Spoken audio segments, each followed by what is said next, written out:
cout and CERR and CLOG is just an OStream object. Now, if you want to have something which is going to be a file stream, so you see this is a file stream.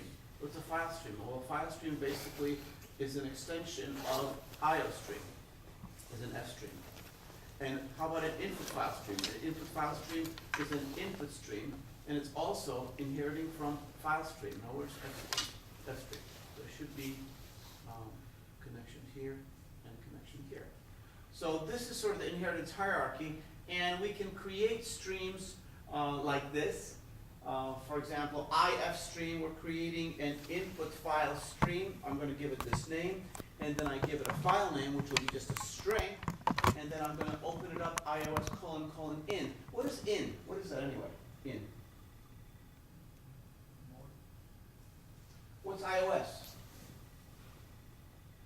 It's a class. It's right there, right? So that's sort of the superclass of a lot of our streaming. So iOS : in, basically this in is just an enum. So it's an enumeration. It has just some value, like 1, 2, 4, 8, 16. It's one of these single bit values that can be used. So we're opening this file, input file stream, for input. Here we're creating an OF stream, output file stream object, opening it for output. So if you want your, for example, if you want your program to take, let's say, cout as a parameter, but you also want to possibly take a file stream, so what you can do is you can create the parameter of type OS stream, and then you can pass it in a parameter of type OS stream, but you can also pass in a parameter of OX stream, because that's a subclass. And a subclass, of course, is an instance of the superclass by inheritance. So if you create a parameter of type O stream, then you can pass in file streams as well as ordinary output streams. And then when you say, for example, write or invoke any methods from that class, it will work appropriately either to a file or maybe, in fact, just going to the standard output device. Another constant we have, so we have in, out, we also have APP, which is what? What's APP stand for? Append. What does that mean? It means we're going to be adding to a file. If you open the file for append, the first thing it does, it opens the file and moves the file pointer to the end of the file. So next time you do a write into it, what happens? You keep adding to the size of the file. And down here on the bottom, we're creating, what type is my IO? It's an F stream, which is different from an IF stream or an OF stream. You can see the F stream is right here. So an F stream is an IO stream, okay? It's also an O stream and an F stream. So this is basically a file stream. It's very generic. So it's not an input stream, it's not an output stream, it can do both. So notice we can open it for iOS in, and then what is this operator? OR. That's a bitwise OR. And again, the reason these work is because when you OR them together, they should be able to create a flag which has all the bits set. So you can imagine that when you open a file, there's going to be let's say, some kind of a memory buffer, and that buffer will have either zeros or one.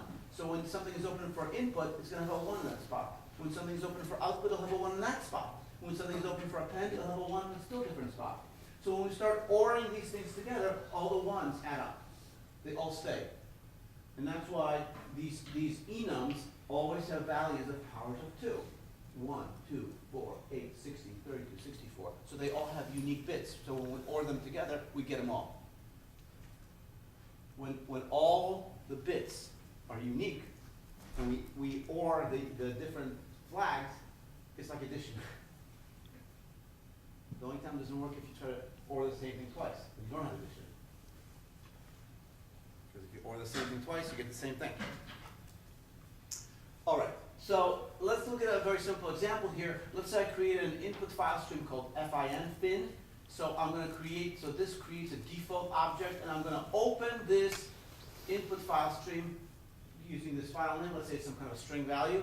And then I can say if fin.fail. So fail is a method that's part of the IF stream class, but more than likely inherited from even a higher class, because the idea of failure means that we failed to open it. So actually, if fail means, what does fail really do? Well, every file has a vector of, like a big buffer vector of errors that can happen. And if something bad happens, what happens is a 1 goes in there. Like if we reach end of file, it just puts a 1 there, end of file. If we try to open the file, read past the end of file, maybe it does that, something like that.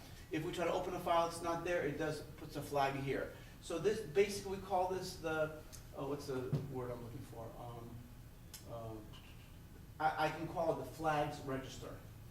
It's like a 4-byte, typically a 4-byte vector, and it's a flags register. Anything bad that happens is marked there with a 1, and that means there's some error has occurred. So what happens is, if you try to use an open on the file name, and for whatever reason there's a problem, what happens is, inside the FIN object in its flags register, a 1 will be put. For example, they'll indicate that an error occurred on the last operation to this object. Well, the last operation to this object was this one right here, open. So therefore, if fail is true, that means there was a fail on the open. Because that's the last thing we did over here. So therefore, if f.fail is true, that means we failed to open. In that case, we're going to do some error handling. And of course, close is another method that basically shuts all the resources down from a particular object.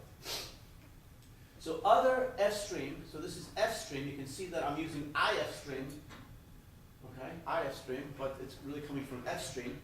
So other fstream methods include EOF, which you know what that means, right? So for example, what does EOF mean? EOF returns true if end of file has been reached. So if I read, and then I read one more than I shouldn't read, then I read the end of file. When I read the end of file, the flags register gets a 1, and that means the end of file has been reached.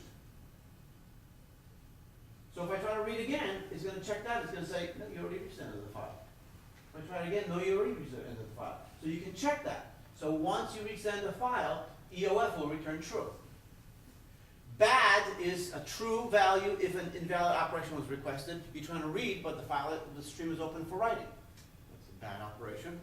Fail returns true if an operation or the last operation failed, or bad is true. Good. Returns true if none of the above is true. Good. Okay.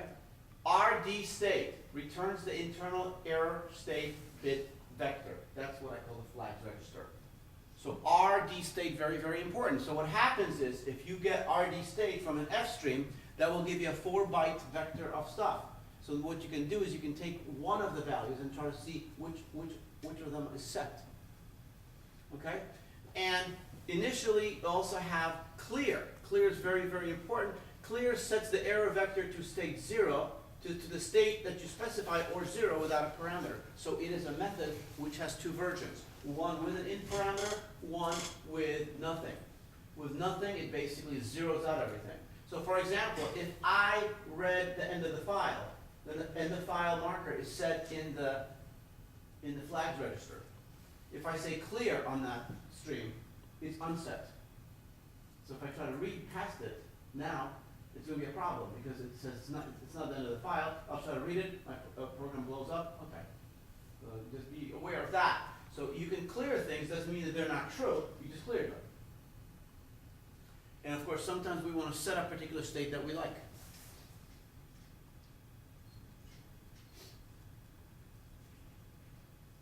So some methods here are forcing the output of the input or output buffer. Keep in mind that usually when we do I.O., I.O. is buffered, and what that means is when we're trying to read something, the input goes into a buffer, and we can read from the buffer right away. When we write something, we write to a buffer, and only when the buffer is full does the buffer actually get written to the whatever device we're trying to target, including a file or screen or something like that. So, so some examples here. Peek is an example that returns the next input character without consuming it. So if you peek, you get the input character that you will read next if you use the method get. Okay, so that's peek. Putback allows you to make a mistake once. So putback puts one char back into the input stream. So you read it, oops, put back. So peek allows you to look at it without having to put it back, but if you get it, so cin get, if you do a cin get, basically you are going to read a character from this input stream. So get gets a single character. Notice that the parameter coming here is coming in by reference. It has to come in by reference because you're actually going to get the character and it's going to store it in CH. So it has to have the address of CH. So it takes it by reference. Put takes that single character and puts that into the string. Of course, literally what happens, it puts it into the buffer, and then the buffer gets dumped. If you say flush, what happens? It takes the buffer and puts the buffer out to the destination location. Now, we have a method called get, looks like this. So cin.get, this is for an input stream, iStream. Cin.get returns an int. Actually, the idea of get is that get is, this is a very important point, by the way. The idea is get is supposed to read a single character from its stream. Keep in mind that cin is an iStream, but I also can use it into an IfStream, which is also by inheritance, an iStream. So therefore, I can have a file object connected to a file doing the same type of thing. And so if I say cin.get, that's going to return the last it's going to return the next character to be read from that stream. But the question is, why does that get method return an int? Anybody know? Basically, a character is a. Well, that's a good general question, but it doesn't specifically address why it returns an int. Yes. Because you say, okay, so a character is an int. Okay, so why does it return a character?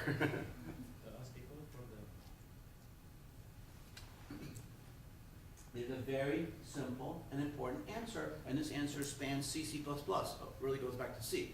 The answer is when you do a get. So let's say your file looks like this. A, B, C, new line, D, end of file. Okay. Suppose you're running on the Unix system. So you're doing a big loop. So the first time you hit get, because the letter is A, it returns 97, lowercase a, as an int. On the next iteration, it returns 98. On the next iteration, 99. On the next iteration, 11. Right? What's 11? That's the new line character in Unix. So now, so it reads 97, 98, 99, 11. What's next? 100. Why 100? A, B, C, new line, D, end of file. What's 100? D. Now, tell me what the file pointer is sitting on top of right now. End of file. Okay, so now I'm going to do another iteration of get. And get has just read the end of file marker. But end of file marker is not a character. In fact, all the ASCII characters are 0 to 255 on the full set. None of them are end of file marker. They all are non-negative, actually. All are non-negative. So I can't return any characters because any of those characters could actually be in the file. So none of them are valid. So what happens is the method get returns a -1, which by the way is 1, 1, 1, 1, 1 forever. 4 bytes worth of ones. That's the bitwise representation of -1. I don't have to tell you that. You guys know that. You guys are expert on the byte program, right? You know all that stuff. So all ones is -1. So the problem is that if you return all ones as a char, that's just a valid character, 255. That's not in the file. So that's why the character is returned as an int, so that sign is appended to it. So basically, get returns a -1 when it sees that. So that's why a lot of loops that you're going to see in C and C++ are going to say while. They're going to look like this: while, C, while, parenthesis, C equal cin.get, close parenthesis, not equal to -1, close parenthesis, body of the loop. So we oftentimes do a loop while the character we got from get is not equal to -1. And that just means while I haven't read the end of file. Because if I read the end of file, I want to get out. Okay? So that's get. Very, very important part. All right, so now we have another method called getLine. GetLine is another useful method, so there's lots of them that you can look up. GetLine, basically what it is here is a pointer to a char. We're assuming that we're going to put, that we have a pointer to a buffer, means that not only is it a char pointer, but it's actually set and connected to the address of a buffer. And what we want to do is we have n. So what happens is this one puts up to n minus 1 bytes into the buffer, up to the delimiter of end of file, and adds a null terminator at the end. So you can see why n minus 1 will be the maximum we put in there, because the null terminator is a character that's got to take 1 byte. So that's kind of how it works. So, for example, so if my buffer, for example, is 16 bytes, how many characters can I put in there? Okay, I wasn't trying to be a trick question. But basically, your buffer has 16, so you can put 16 characters, some kind of characters, right? You can put 16 in there, right? So, I just want to kind of remind you what we were talking about. So really the buffer is 16 characters, and I can put in 16 characters in there. You know, albeit one of them might be the null terminator, it's still a character. Still a character. So, but then we were talking about the macros yesterday, and so for example, if one of the parameters into a method was, for example, buff sub 0 is the first char, right? But if that's used as a parameter, it will then be loaded into a 4 byte in size. Okay, so while it's in the array, it's really only taking up 1 byte. But if we're going to be processing it or passing it as a parameter, we got to put it into word size multiple. Just so you understand what that's all about. Okay, and gcount is just a method that says returns the number of bytes on the last get line. Okay, so all kinds of interesting methods are possible. All right, so the most important methods that we're going to look at today and look at some examples are binary read methods. So binary I/O is done without conversions. We don't convert from text to binary, and we don't unconvert from binary to text. We simply go from binary to binary on the input, from binary to binary on output. So typically, we're taking stuff from a file directly into RAM, and we're taking stuff from RAM directly to a file. No conversions, no nothing. So for example, if I know that my file, for example, if I create a file, and that file is going to have, let's say, for the sake of argument, 1,000 int values, and an int value is 4 bytes, then basically I'm going to create values in RAM in my program as it's running, and then I'm basically going to write 4 bytes into the stream, and 4 bytes, and 4 bytes, and 4 bytes, and 4 bytes, and 4 bytes, and 4 bytes, forever. Well, not forever, but I guess how many did I say, 1,000? So I have 4,000 bytes. So if I write in binary 1,000 int values as 4 bytes each, I'm going to get 4,000 bytes. That's how big the file is going to be, always. For any 1,000 ints, the binary size of that is 4,000 bytes. So if I want to read an int from a binary representation stored on file, then I'm going to basically read 4 bytes.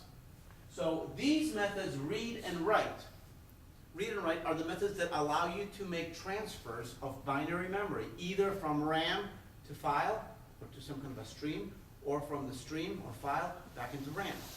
They're not meant for human consumption. If you look at it, they'll drive you crazy, because it's going to look like garbage, right? So first of all, let's look at the first method. So here is cin, the familiar cin object, invoking a method called read. So read, and now here is our buff, which is our buffer pointer to the buffer of characters, and then n. So what this is doing, this is different than what we saw before. This is now a binary I/O. So read basically will go to this object wherever the input buffer is located, and it will transfer exactly n bytes from this stream into the buffer that's being pointed to here.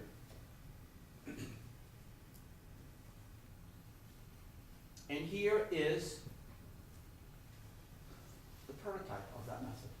So here's read, takes a const unsigned char star, so it takes a pointer to constant unsigned characters, and it takes an int called length. So here's the length, here's the buffer. So here's the buffer, here's the length, and it returns what? Returns a reference back to itself. Very similar to which method? Which operator? This one, right? Or this one? Either output operator or input operator. Very similar. Here's the write method. The write method basically, remember, the cout object is connected to the standard output device. Correct? Of course. How many of you are familiar with I/O redirection? I/O redirection. No? What do I mean by I/O? Anybody know what I mean by I/O redirection? Okay, I'll take it as a no. So, let's say you are in command line and you're going to run a C++ program and say the program is called ABC. So if you are in command line, you type ABC, the program runs. That means any C-ins are coming from the keyboard. They're waiting for you to type something in. Any C-outs are going to the screen because that's what C-out does. However, how many of you have taken a Unix class? Unix? No? Yes. Let's see, if you know Unix, you'd know the I/O redirection. So if I run ABC, anytime there's a C-in, it's going to freeze and wait for me to enter something. Hopefully there's a prompt, but if there isn't, it still waits. And C-out will go directly to the standard output device, which is a screen. However, if I run the program differently, if I say ABC space, and then I have the greater than sign followed by output.txt, then any cout will be redirected to that file. You don't have any files in the program, but the operating system is going to do that for you. That also works in Windows. So name of the file, name of the exe, the executable, the C++ program, followed by this, which I guess is the greater than sign, followed by a name of a file. If the file doesn't exist, it will create that file. If the file exists, it will overwrite that file, and it will fill it with any contents of standard output. So it redirects standard output to that file. If you say out and you do this operator, everybody know what it's going to do? It will append to the file. So the file doesn't exist, it will create it. If the file exists, it will open it, move to the end of it, and any couts are going to get appended. So that's called output redirection. But guess what? If we say ABC, and I have this operator, and I say hello, and then I have goodbye, cin will grab anything from hello, and write any couts to goodbye. So input redirection, output redirection, and of course here we have append redirection. So this is all possible. So that's why when you look at that kind of stuff, that's kind of how it works. Now, what is end of file? First of all, we don't create end of file, because if you create a file and you close the file, the end of file is automatically going to be there. End of file is when you reach the end of the file, and so when you reach the end of the file, C++ is just going to return you -1. But what about if you're reading from the keyboard and you want to signal end of file? Is there an end of file to the keyboard input? The answer is yes. Anybody know what that is? Control Z. So basically, if there is a, let's say reading from the keyboard, so character. If you hit Control Z, that will automatically send the end of file indication into the stream. So if you're reading from a loop and you want to send the end of file signal from standard input, Control Z will do it. I'll put it into the stream. All right, so you can see basically what we're doing here with the read. We are loading this buffer we're loading this character buffer from the input stream object. Here we are basically, at this point, we are writing into this stream from this buffer. So here's an example how you might want to use something like this, reading an array of rational objects. So let's say rational is a class that we know, and we're going to create a rational array called myArray. So myArray bracket is a rational array initialized immediately to, this is a constructor with a 2-3, it's a constructor with a 3-7. So I construct an array, and I, on the fly, just create two rational objects. So that's now an array, so you can access them through via 0 and 1. 0 is going to be this object, and 1 is going to be that object. Then I'm going to create an OF stream called out. I'm going to call it rational DAT, and I'm going to open it for output. And then what I'm going to go is I'm going to go to this OF stream object, and I'm going to signal a binary write. And so what I'll do is I will take my array, which is a pointer to rational, and I'm going to cast it as an unsigned char star, and I'm going to say size of rational array. Notice that I can say size of rational, well, should be actually, it's very funny, so my array, should be called rat array. So that changed that one. So size of rational array, these are the same identifiers, is well known because I'm still within the where? Scope of where I defined it. That's why it works. So for example, if the rational object is 12 bytes, then size of rational array is going to be 12. Or it's going to be 24. Right? So what I'm doing here is I'm saying basically, I'm treating the pointer to this array. Remember, I don't know what to call it. Let's call it my array. If I say my array plus plus, what happens to that? Can I do that? Can I do my array plus plus? No. How about my array plus 1? Can I do that? Yes. What's the value of my array plus 1? What type is it? It's a rational pointer. And if I say my array plus 1, where does that point? It's going to point to the beginning of this. Very good. So what I'm doing basically, I'm taking this pointer and I'm casting it as a char pointer. Why?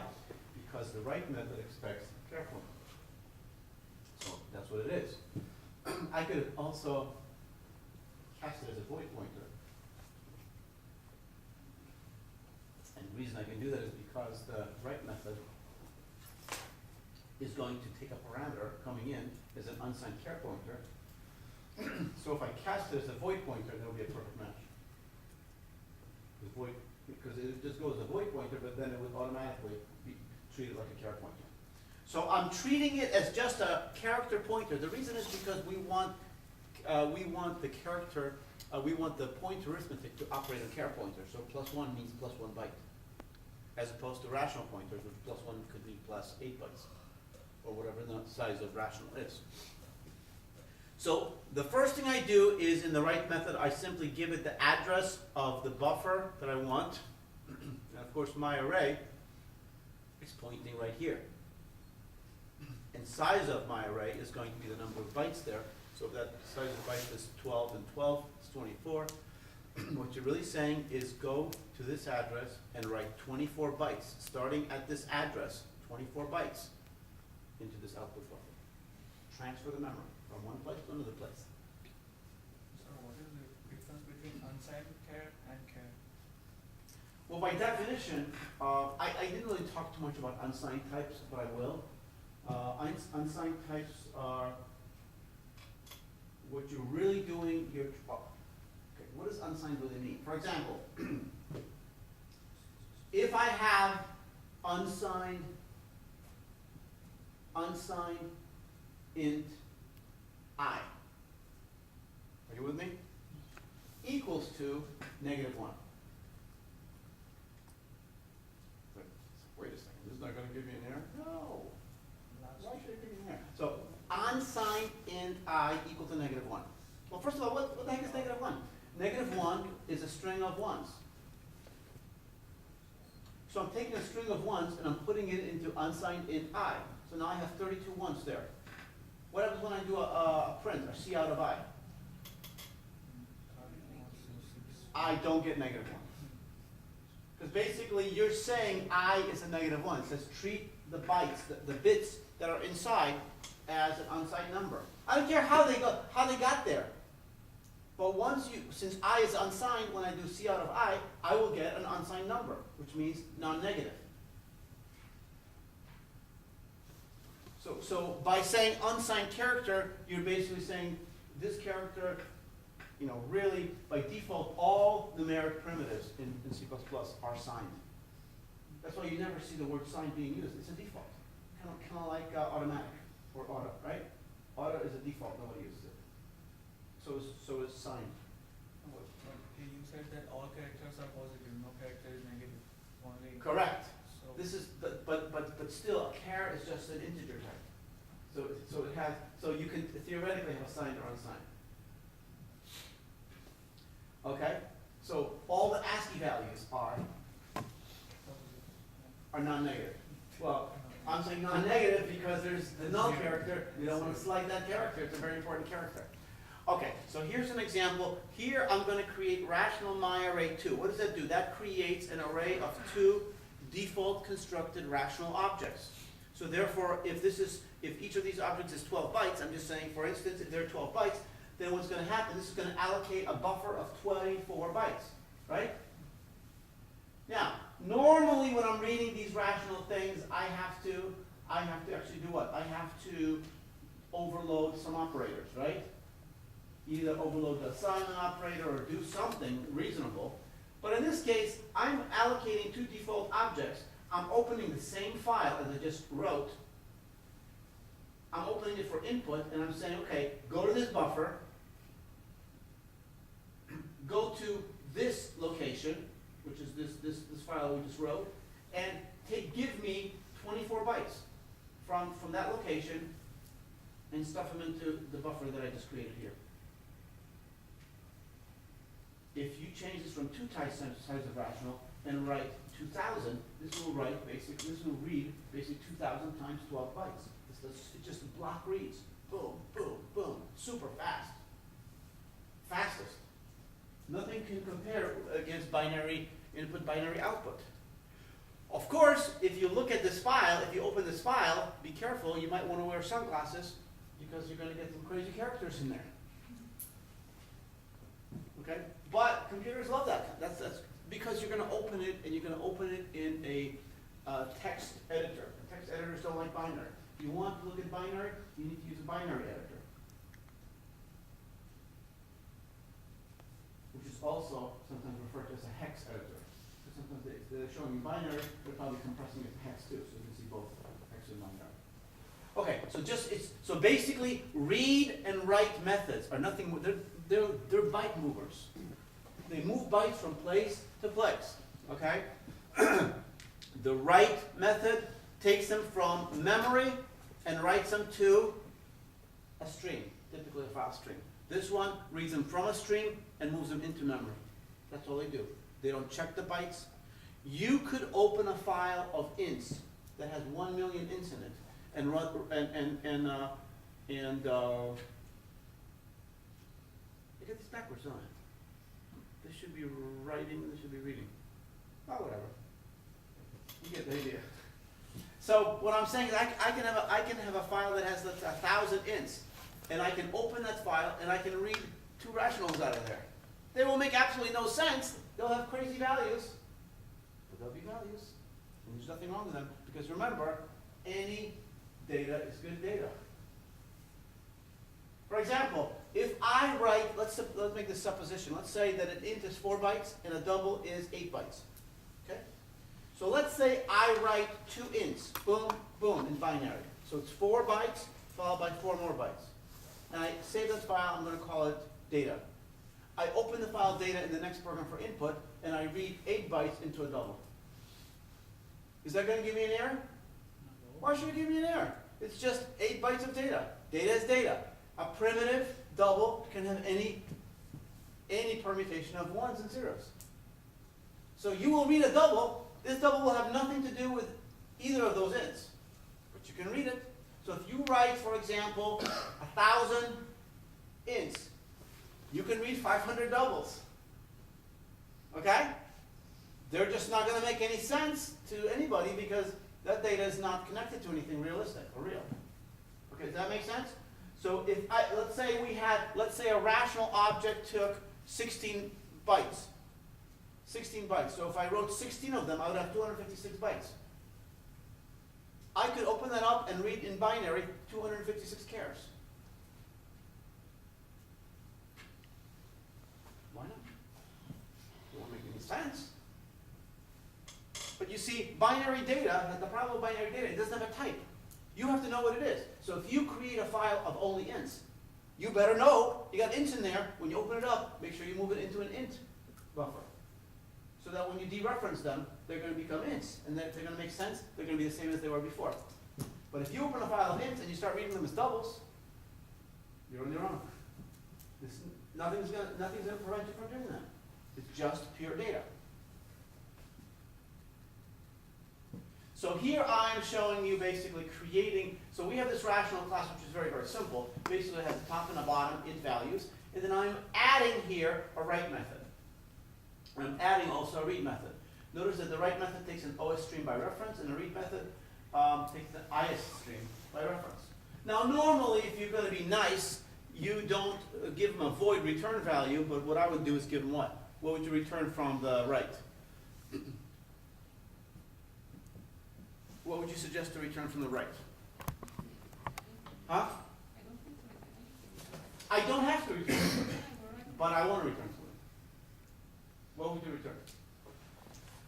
An int, maybe you want to return the number of bytes you've written, okay. Maybe you want to return an O-stream reference so that it gives you back the same as a parameter so you can roll into it and keep adding onto it.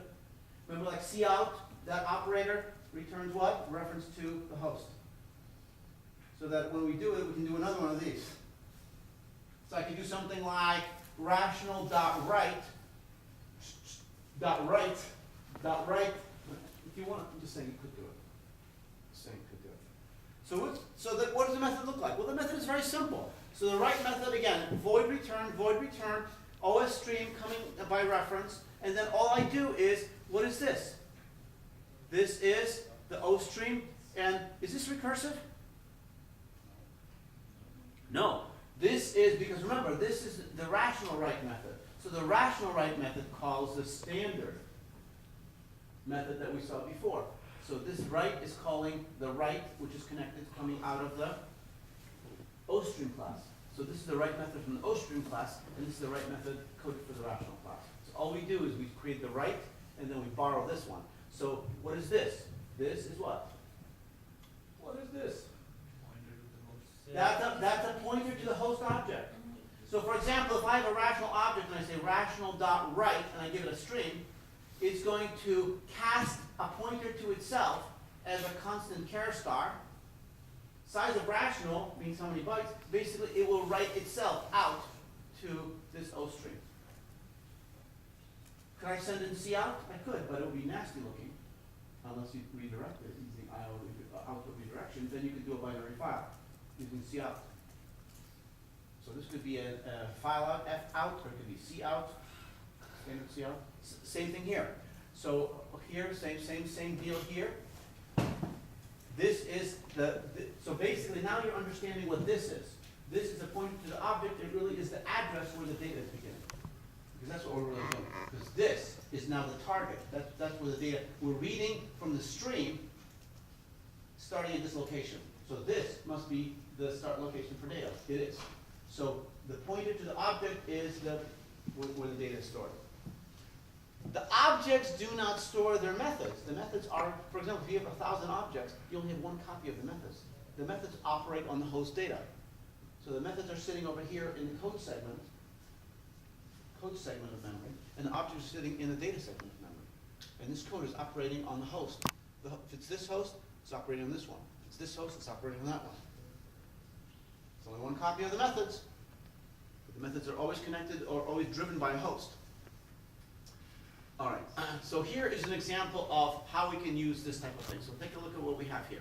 So here is my main method, and I'm going to have a rational object that I'm going to create by default called rValue. I'm creating an OF stream. What is OF stream? Output file stream. Output file stream. And I'm opening it for output, iOS : out. And so the next thing I do is notice what I'm doing here, ctime and cstandard_lib.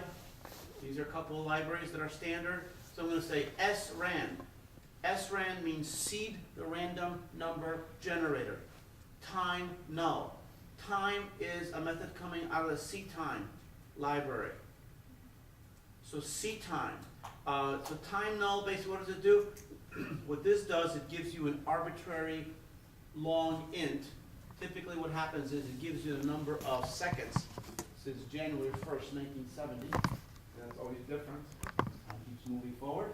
So therefore, what it does, it uses that as a seed number generator. And then we create SRAND. We send it to the random number, the default random generator, which is contained in a library called C Standard Library.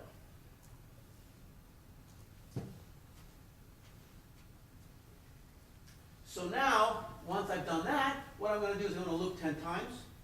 And what I'm going to do is I'm going to create a rational object, rational, and I'm going to call the RAND method. The RAND is coming out of C Standard Library.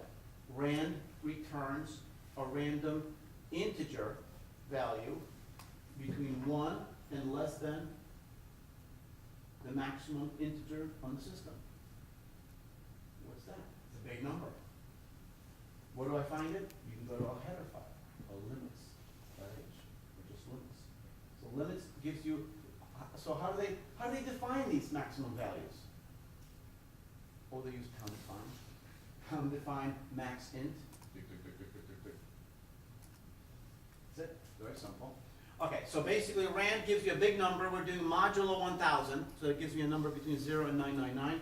This does the same thing, but we add 1 to get the range up over 0, because we don't like a 0 in the denominator by any chance. So we'll create a random rational number, and then we say C out R value. C out R value just prints it to the screen. That's a conversion. We convert, because remember, in memory, when we create it, it's just binary data. But when we say output the R value, then it's going to convert it nicely, so we can see the numbers. And then I'm going to do it, I'm going to do a binary write. I'm going to say R value write to the IO file. Does that make sense? So all I'm doing is create it and stream those bytes to the file. Stream, stream, stream. If you really look at this class, rational, since there are only two properties, really, top and bottom, which are ints, I assume that the data portion of this is only really 8 bytes. So each rational is 8 bytes, which makes sense. So what I'm doing is basically for each iteration, I'm writing 8 bytes. Since I'm doing it 10 times, I'm writing 80 bytes. So the file will be 80 bytes inside, is what it's going to be. So the name of the file, rationalbin.dat. So I created the file, I finished the program, and now what I'm going to do is I'm going to mess around with this file. So what I'm going to do is, notice I have the same type of stuff here. I'm including the rational header, et cetera, et cetera, et cetera. And so here's the main program. This main program is a different program. We're going to run it. The first thing it does is to open the same file we just wrote. But this time I'm opening it not as an IF stream or an OF stream, it's an F stream. An F stream is a file stream, which inherits from OF stream and IF stream. So an F stream is capable of reading or writing or both. And that's what I'm doing. I'm saying open it for input and for output, which means I'm going to open it and I'm going to be both reading and writing before I ever close it. So while not IO file EOF, so I'm basically using this method. So while it is not IO file EOF, what I'm going to do is I'm going to read from the IO file the R value. This is a binary read.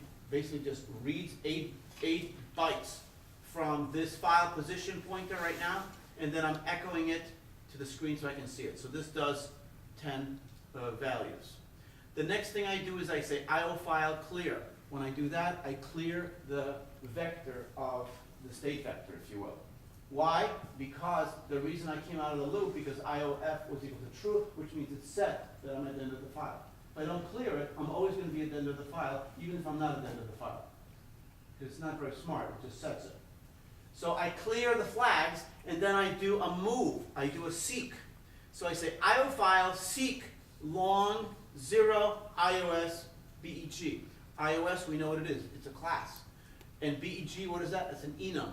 So BEG is a constant, enum constant from the iOS class, which indicates that I want to go to the beginning of the file.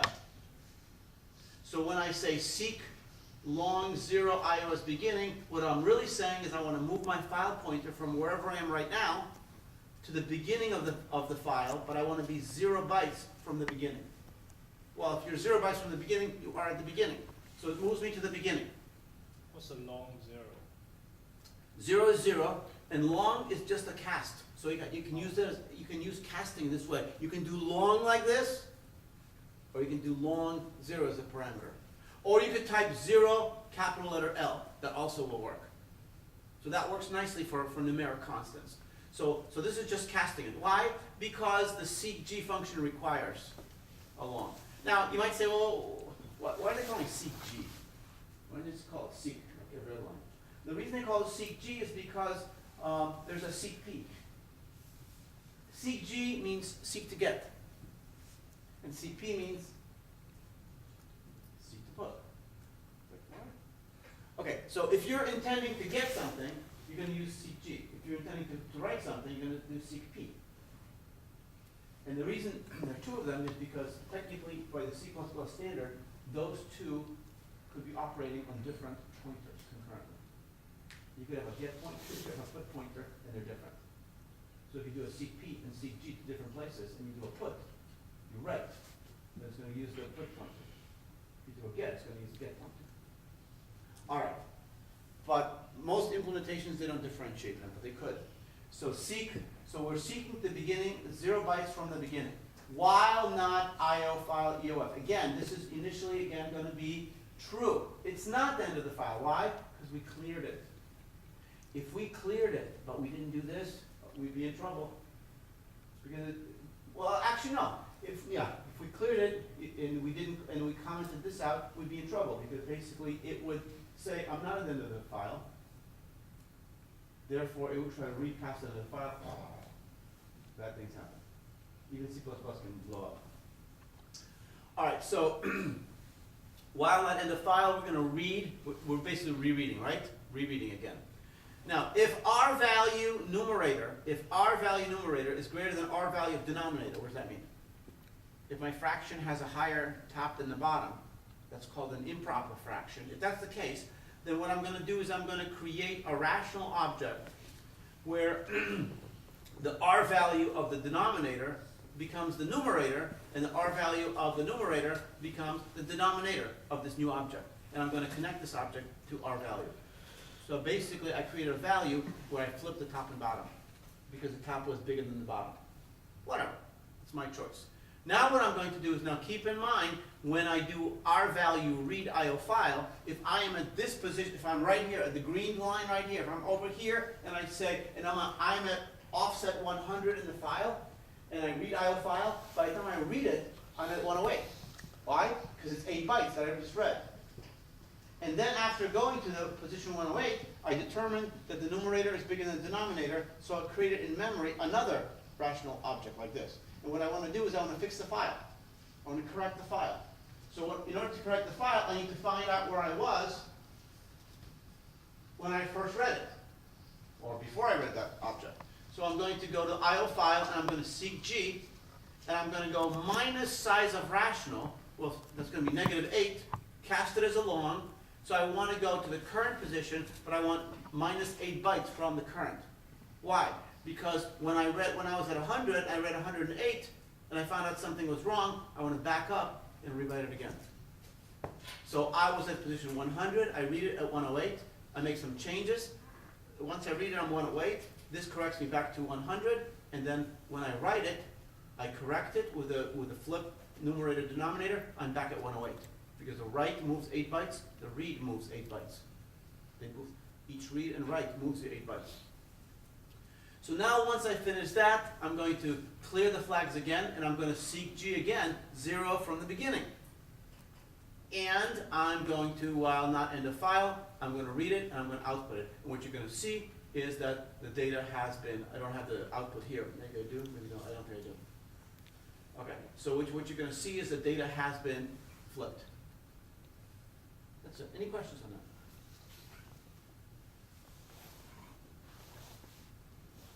All right, let's do some more fun. All right, so now we're going to look at some other kind of operators.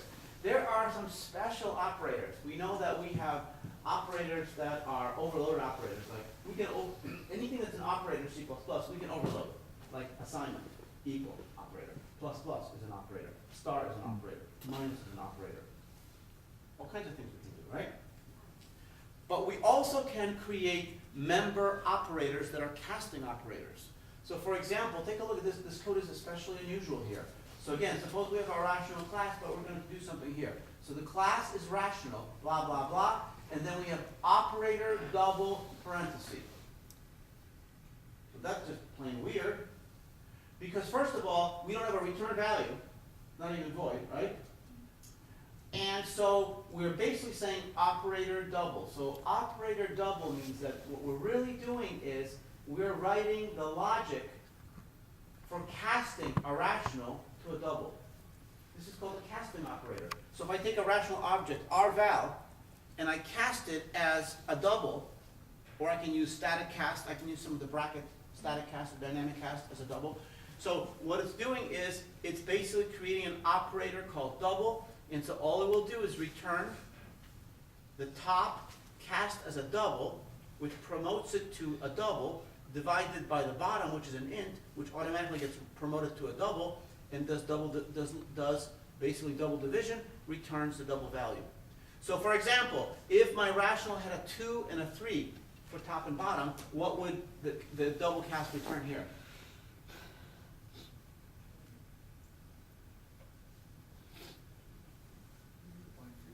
0.66666667 someplace, okay? So it'll give you that value. This is another casting operator, which is casting the rational class as a Boolean. So operator bool. If top is not equal to 0, return true, else return false. What am I doing? This is a bit 0. Yeah, so if I